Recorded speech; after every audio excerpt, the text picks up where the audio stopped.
Hello, welcome back to my channel. Recently, one of my friends asked me if I could make a chomper grenade for her Jinx cosplay, and I am certainly gonna make an attempt. We both wanted this prop to be a plushie, so the first thing I did was draft out what I wanted the pattern to look like on a piece of paper.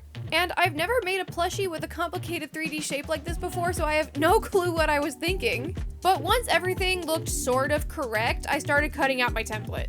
I decided to use this super thick dark gray felt because out of all the materials I had lying around my house, this just seemed like it would hold its shape the best. Also, I got the vibe that I was going to make a lot of mistakes on this project and would need a lot of extra felt, and I had a lot of this felt. And since I'm hand sewing this with felt instead of doing something like 3D printing it or using foam, I knew I had to go really hard with the details. I started by using scrap felt to add these little ridges onto this rectangle, and then I turned that rectangle into a little tube for reasons that will make sense later.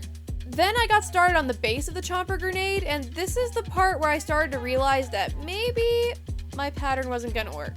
So at this point, I kind of ditched the pattern and went with the good old-fashioned around and find out method. So when I say that there won't be a pattern available to download for this, it's not because I'm gatekeeping, it's because I literally can't replicate it a second time. This item is a one-of-a-kind Mermaid Bimo original, and my friend is very lucky to have it. Before I finished sewing the base of the chomper grenade together, I cut out a bunch of teeny tiny little circles, and I sewed them in place by embroidering a bunch of little X's to make them look like bolts. Because again, I'm basically using the opposite of metal for this project, so I have to go really hard with the details. And once all of the bolts were done, I was able to start sewing the base together. This is the part where I realized that the tube I made earlier was way too tall compared to the base of the chomper grenade, so I just rolled it up to make it shorter before sewing it onto the base. I know it looks like I don't know what I'm doing, but you gotta trust the process on this. And now it's time to customize it with some paint.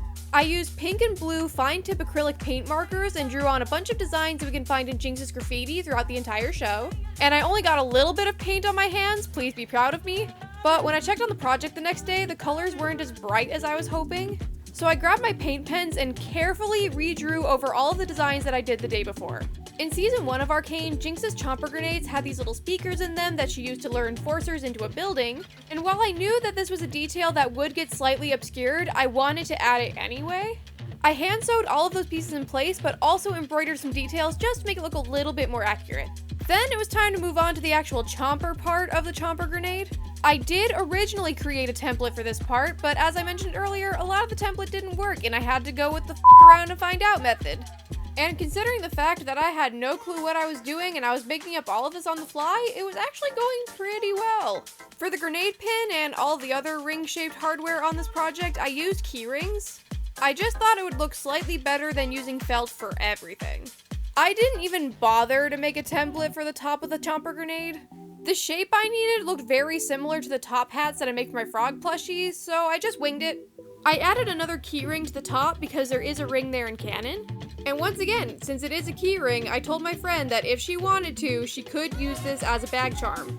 Sewing the top of the chomper grenade onto the rest of the project and making sure it was center was honestly one of the hardest parts of the whole process.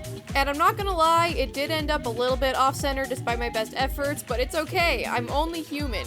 At the end of the day, I am just a girl who hand-sewed a prop from scratch with no pattern, and that is pretty cool. Now, I do want to address, there are a few places that are supposed to have bolts where I added absolutely nothing, and the reason for that is because my friend wanted to add them personally by making them out of rhinestones. And now that the sewing portion is completely done, it's time for, you guessed it, even more paint. But luckily, the chompers were made with a lighter shade of felt, which means I only needed 1 coat of paint instead of 2. I knew I wanted to make the little eyes from scratch because I had an idea. I grabbed UV resin, some alcohol ink, some very chunky glitter, and I mixed all of those things up and formed the resin into 2 little blobs onto my silicone mat.